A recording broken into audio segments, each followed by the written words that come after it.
Welcome to Sound and Fury. I am Eric Wilfred Watson. Hugh Frank, captain of the Millennium Falcon, in my dreams. Today we're going to ponder the question, what if?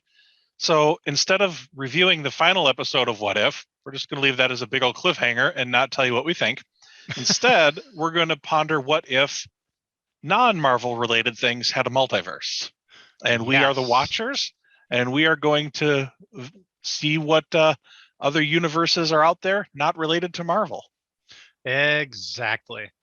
And we're going to start by getting as far away from Marvel as possible by pondering the question, what if the other Disney product, Star Wars, what if Greedo didn't miss Han Solo in the Cantina?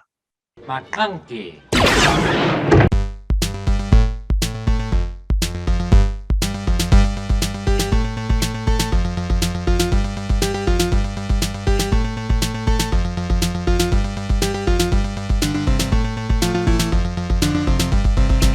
What would have happened? So you're pondering what would have happened had Han Solo actually died. Yes, if he had been shot in the face at point blank range, because well, that's what happens when you shoot somebody from 1 inch away from their face. McConkey. Yes, you don't really miss, even if you're the worst shot ever. Even if it was a stormtrooper instead of a bounty hunter, he still would have got shot. Exactly. So that's a really good question. Well, obviously, the Millennium Falcon wouldn't have been able to be chartered, or at least Han Solo wouldn't have been the pilot. It depends. Would Chewbacca have still been there? Would he have been the captain? No! Well, that's the thing. So it was they had already been told. So Luke and Obi-Wan and the droids had been told Docking Bay 94, and they left. And Han Solo told Chewbacca to go get the ship ready. And so the deal had been made. Basically, a handshake agreement had been made. Chewbacca was actually the one that made contact with the group first, if you remember. Okay. So he knew full well what it was all about, and he was sitting there through the whole thing. So would Chewbacca have continued with the charter is the big question. And I think yes. I think he would have. At this point, it depends on if you consider Solo a real movie, but at this point, Chewbacca wouldn't have known of any next of kin. So whoever Kira was, or wherever she was, or all that, So what's he gonna do? Is he, maybe he's gonna scoop up Han's body and bring it with, and then maybe take it somewhere to bury him later. Maybe we couldn't go to Kashyyyk because at this point Kashyyyk is, owned by the Empire. So what's he going to do, right? He's going to have to bury his friend somewhere and move on. So, and he's still got Jabba the Hutt on his back because he's, the other half of the crew.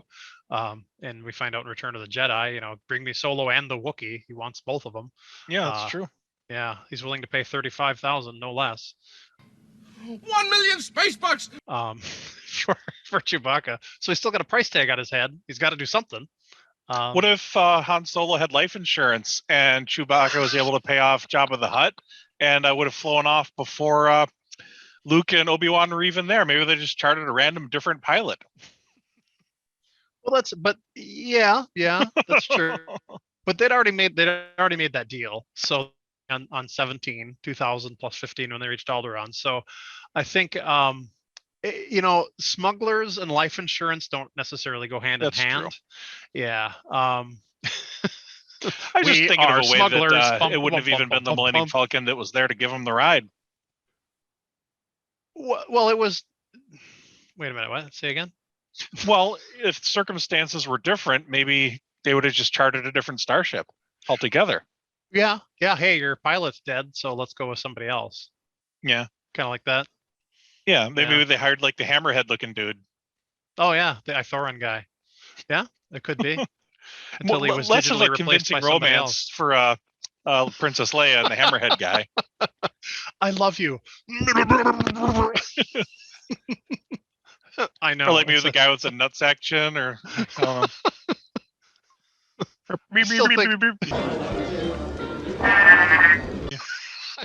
think that Princess Leia should have gotten together with Admiral Akbar, but you never know. Well, Admiral Akbar,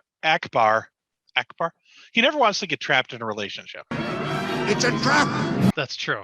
That's true. That is very true. So then what happens? The romance between Chewie and Princess Leia too. I mean, his sexual advances probably would have been less obvious. He just walks up to her, Yeah, and what does that mean exactly? Does it mean, hey, would you like to go get some coffee, or does it mean please scratch me behind the ear? I have fleas. It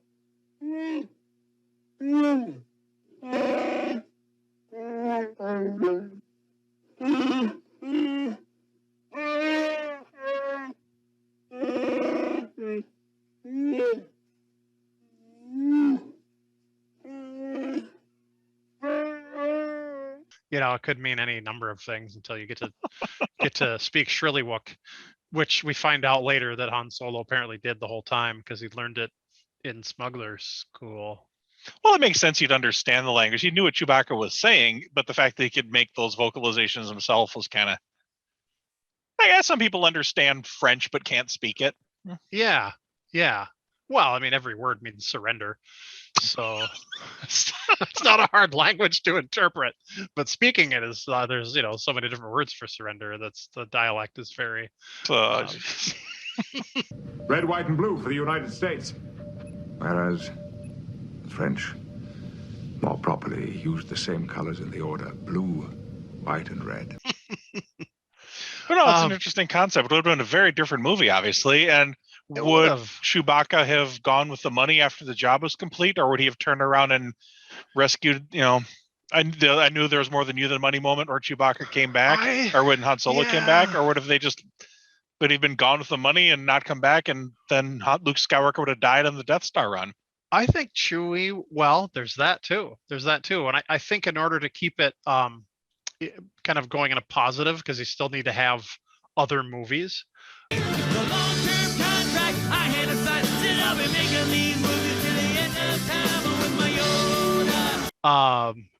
So Chewbacca, probably just because he's an honorable Wookiee, would have not just taken the money and run. He would have stuck around in the first place. He would have stuck around in the first place. He kind of shot Han a menacing, not a menacing look, but a like a disapproving look when Han was, because he says, and I forget the line, but yes, exactly. He says that. And right in the script. Yeah. So I think there was a little bit of disagreement there that they should have left in the first place, and I think maybe it was Chewbacca that convinced Han to turn around. Maybe in the prime version of A New Hope, but let's say say the destruction of the Death Star plays out more or less the same. Does Chewie join the Rebel Alliance? Is that the last we see of the Millennium Falcon? Is it just Luke and Leia, and what kind of weird thing happens between them without Han in the picture? Kylo Ren never gets born. Not Matt. I'm Kylo Ren. You're Kylo Ren. You're Kylo Ren. We know. I knew when you threw me through the soda machine. I knew from hi, I'm Matt. First Order never rises.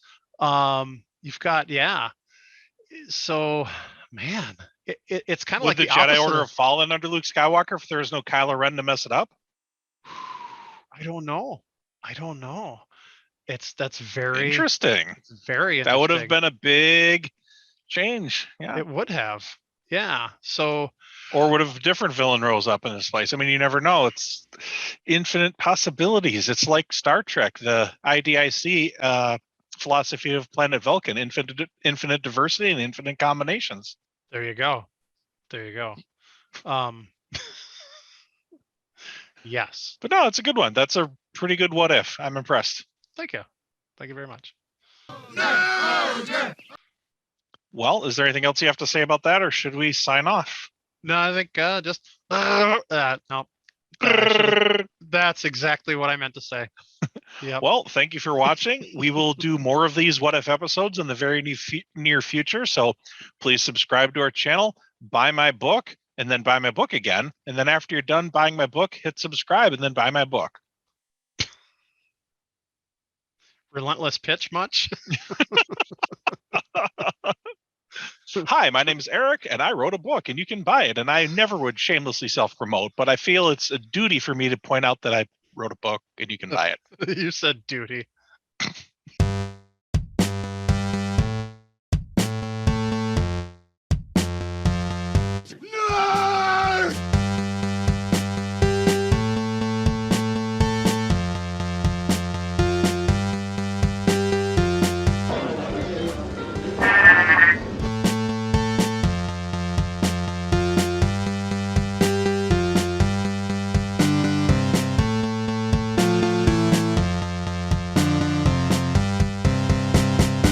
McClunky.